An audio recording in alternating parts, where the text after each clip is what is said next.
अस्सलाम वालेकुम नाज़रीन किराम, मैं हूं आपका होस्ट अयाज अहमद और आप देख रहे हैं हमारा यूट्यूब और फेसबुक चैनल। नाज़रीन किराम, इमरान खान आज पहली मर्तबा जो मैंडेट चोरी किया गया उसके ऊपर डायरेक्टली बोले हैं। इमरान खान को एक ऑफर की गई, बहुत बड़ी ऑफर थी सदर आरफ अलवी की तरफ से।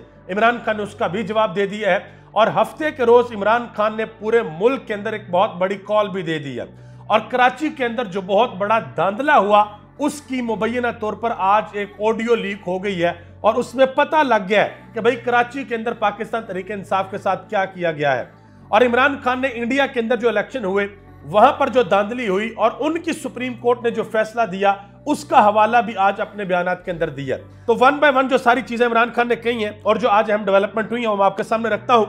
सबसे पहले इमरान खान ने कहा है कि इस मुल्क के अंदर जिस तरीके से इलेक्शन हुआ है और जैसे ये कौम बाहर निकली है और इस कौम ने जिस तरीके से अपना जिंदा होने का सबूत दिया है उससे शरीफ खानदान का जनाजा निकल गया है।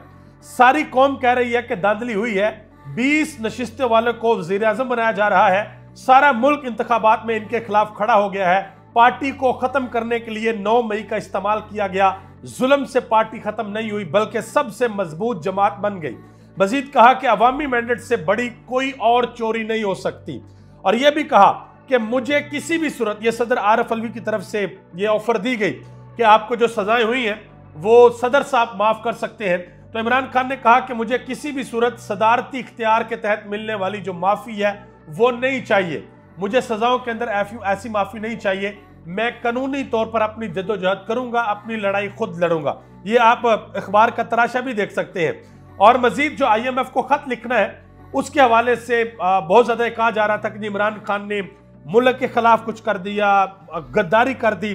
तो उस पर इमरान खान ने कहा कि मैं जेल से कोई भी चीज लिख कर बाहर नहीं भेज सकता, IMF को लिखे जाने वाला खत मैंने डिक्टेट करवाया है और उसको गद्दारी कहा जा रहा है। यह इमरान खान ने बात की है। और इमरान खान की बहन है जो अलीमा खान, उन्होंने बाहर आकर एक बड़ी अहम बात की। उन्होंने कहा कि अगर यह सिस्टम अवाम को इंसाफ नहीं दे सकता, अवाम के मैंडेट की हिफाजत नहीं कर सकता, तो इस सिस्टम को रद्दी की टोकरी के अंदर फेंक देना चाहिए। ये उनकी बहन ने बात की है।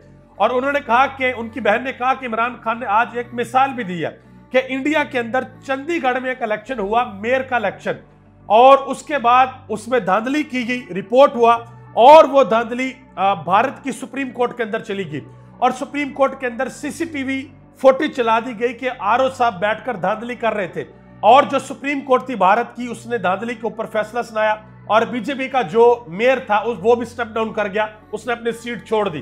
तो इमरान खान ने कहा कि मुझे उम्मीद है कि हमारी अदालतें भी इंसाफ करेंगी।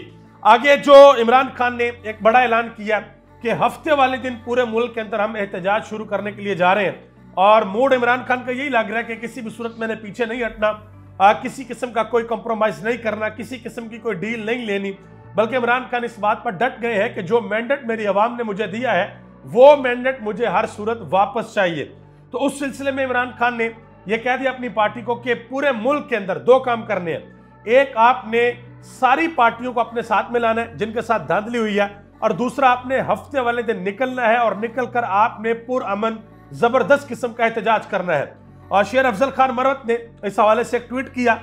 उन्होंने कहा कि आज खान साहब से एहतजाज के बारे में बात हुई है और उन्होंने मुझे इस्लामाबाद की जिम्मेदारी दी है कि इस्लामाबाद के अंदर मैं एहतजाज को लीड करूंगा। और इसके अलावा उन्होंने यह भी बताया कि आज जब हमारी इमरान खान साहब से मुलाकात हुई तो मुलाकात में पुलिस वाले दोबारा मौजूद थे, हालांकि अदालत का ऑर्डर था कि कोई इनके पास खड़ा नहीं होगा, ये आपस में एक प्राइवेसी में बात कर सकते हैं, तो अदालत के उस ऑर्डर को भी पामाल किया गया है, यह शेर अफजल खान मरवत ने बताया।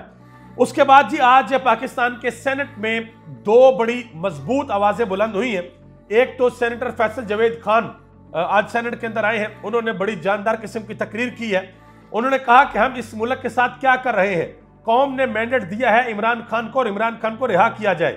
उन्होंने कहा कि मेरी डिमांड है जितने बेगुनाह लोग जेलों के अंदर कैद हैं उनको रिहा किया जाए, 17 सीटों वाले हुकूमत नहीं कर सकते। और जो शाहद खकान अब्बासी की बहन है सादिया अब्बासी, उन्होंने भी आज आवाज बुलंद की है। उन्होंने कहा जी यास्मीन राशिद और सनम जावेद का कसूर यह है कि उनकी पहुंच वहां तक नहीं है जहां तक खतीजा शाह की थी। किसके खौफ से हम यहां बैठे हुए हैं जबकि लेने और देने वाला अल्लाह है। आप बगैर किसी खौफ के एजाज चौधरी और शिबली फराज के प्रोडक्शन ऑर्डर जारी करें।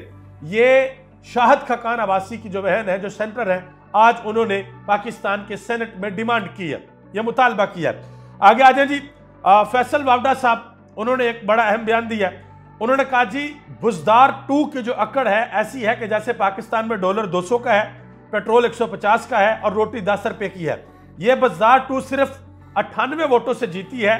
डब्बे खोल दिए तो पंजाब असेंबली में नहीं बल्कि रायवंड महल में ऐसी हरकतें हो सकेंगी।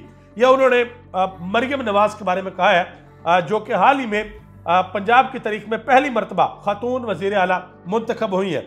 आगे आ जाए जी, इसके अलावा बलोचिस्तान के अंदर जो पाकिस्तान तहरीक इंसाफ के मैंडेट के ऊपर छापा मारा गया, उस हवाले से आज एक बड़ी अहम प्रेस कॉन्फ्रेंस हुई है जिसमें शेर अफजल खान मरवत मौजूद थे, शानदाना गुलजार मौजूद थी, सलार जो बलोचिस्तान का नौजवान है वो मौजूद थे, अली मोहम्मद खान मौजूद थे।